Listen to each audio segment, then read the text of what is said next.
যেহেতু জুতোটা পুরোপুরি ভেজা, এই হচ্ছে সলিউশন আমার। এ বাবা, ছিঁড়ে গেছে, কি অবস্থা।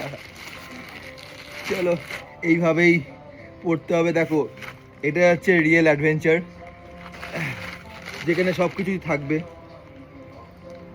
যখন বাইরে বেরোবে, একা থাকবে, যখন ট্রাভেল করবে না, অনেক প্রবলেম আসবে। সবসময় প্রবলেমটাকে প্রবলেম মনে করলে সমস্যা হবে। প্রবলেমটাকে মনে করতে হবে ঠিক আছে, কোনো অসুবিধা নেই, it's a part of journey. তো এইভাবে মানে এইভাবে যদি তোমরা ভাবো, তো কোথাও না কোথাও।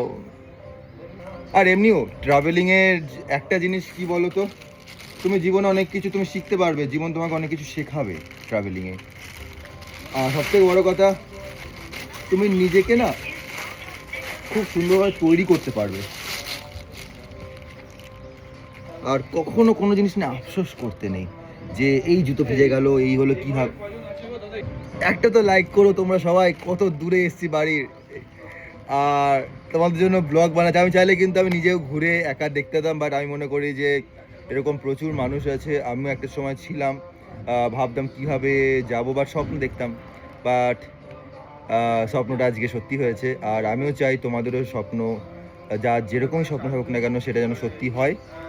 আমি মনে করি আমি যেখানে যেখানে যাবো, সেখানকার মোমেন্টগুলো তোমাদের সাথে তুলে ধরবো, যাতে তোমরাও দেখো। কারণ আমিও একটা সময় তোমাদের মতোই কোনো না কারোর একটা ভিডিও দেখেই কিন্তু আমিও ইন্সপায়ার হয়েছিলাম। আমিও ভেবেছিলাম যে এরকম আমারও একটা দিন আসবে, যখন আমি নিজে ট্রাভেল করব, নিজের বাইকে ট্রাভেল করবো, সবথেকে বড় কথা। তো dreams come true. I hope তোমাদের সকলেরও ড্রিমস ট্রুথ হোক।